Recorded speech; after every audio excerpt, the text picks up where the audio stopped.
Hey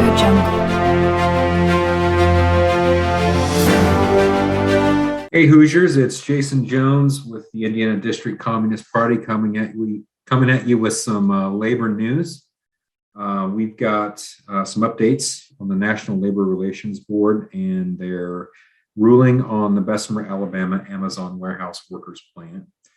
They stated that the previous vote was not valid, and the highly publicized vote resulting in a resounding defeat for the union in March 2021, with more than 70% of those voting choosing against union membership.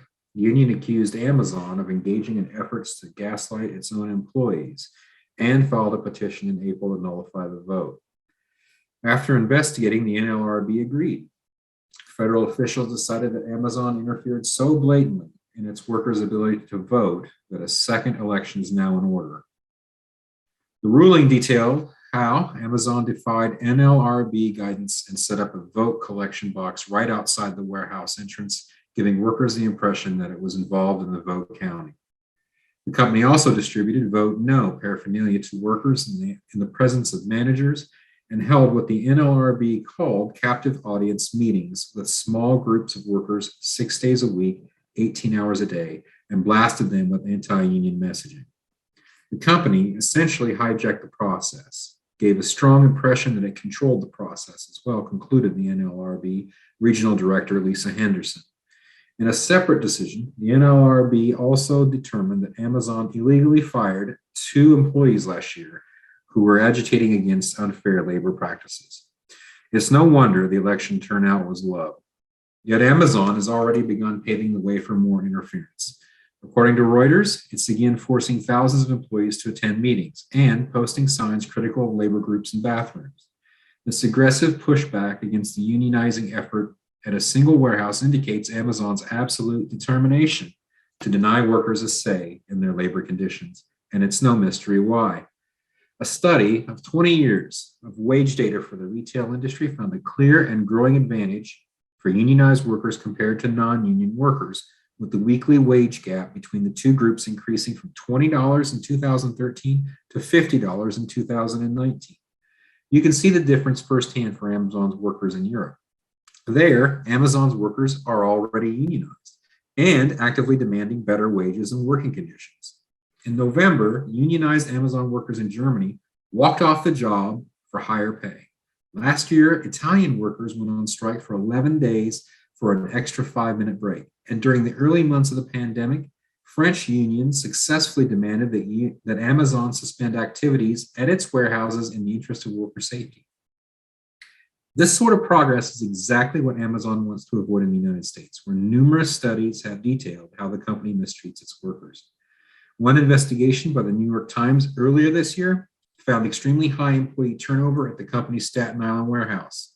The paper found that although managers keep careful track of nearly every conceivable aspect of employee efficiency and productivity, there were few, if any, records of employee health, including COVID-19 infections. Amazon can do better.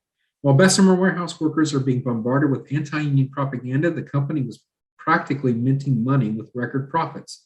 And now, with a do-over on the horizon in Alabama, American workers are increasingly tolerant of suffering poor labor conditions and low wages while their bosses rake it in. A wave of strikes and mass resignations this fall impacted Amazon's ability to hire more workers, and another union, the International Brotherhood of Teamsters, has vowed to engage in organizing efforts aimed at Amazon. Amazon workers have made the company one of the most valuable on earth, and their CEO the second wealthiest man on this planet. They deserve to have their voices heard. Labor organizers at an Amazon warehouse in Staten Island said they have submitted more than 2,500 worker signatures to the National Labor Relations Board in a petition to hold a union election. Kayla Blado, the press secretary for the agency, confirmed that the group had filed the petition. The effort is being organized by current and former Amazon workers aiming to form a new independent union called the Amazon Labor Union. It focuses on Amazon's only fulfillment center in New York City, known as JFK 8, which employs more than 5,000 people. Amazon Labor Union had initially filed for an election in October at JFK 8 and 3 nearby Amazon buildings, but it withdrew the petition several weeks later after organizers said the labor board told them they did not have enough signatures of current employees to proceed. New York Times reported that turnover at the company was about 150% a year, even before the pandemic's increased attrition. By now, focusing just on JFK 8, we are taking a different approach, said Christian Smalls, a former Amazon worker who is leading the effort. We are hoping that not only do we have more than enough, but we have more than enough that are still employed. Petitions need at least 30% of workers to demonstrate sufficient interest in holding an election, though typically unions file with far more. Kelly Nantel, a spokeswoman for Amazon, said in a statement that the company's focus remains on listening directly to our employees and continuously improving on their behalf. Of course she did, because what else would she say? She said Amazon continued to doubt the organizers had enough signatures to merit an election, which is typical. It's typically what the bosses will say every time a union files for a vote. So separately, the Labor Board in November threw out the results of a failed union election in an Amazon warehouse in Alabama. The agency said Amazon's inappropriately interfered with the election and ordered the vote to be reheld next year. Amazon has not appealed that decision, though it can still do so, apparently. Because in America, the corporations can get as many chances as they want through our stacked court systems, and workers have to do the best they can with what they've got. But nevertheless, this is a fight that's continuing to develop, and we will support every effort to unionize every single Amazon warehouse in this country. So, hey, Hoosiers, maybe it's time one of the Amazon fulfillment centers here started looking into organizing a union.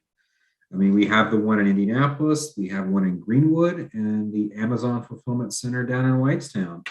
Any one of you can get your friends together.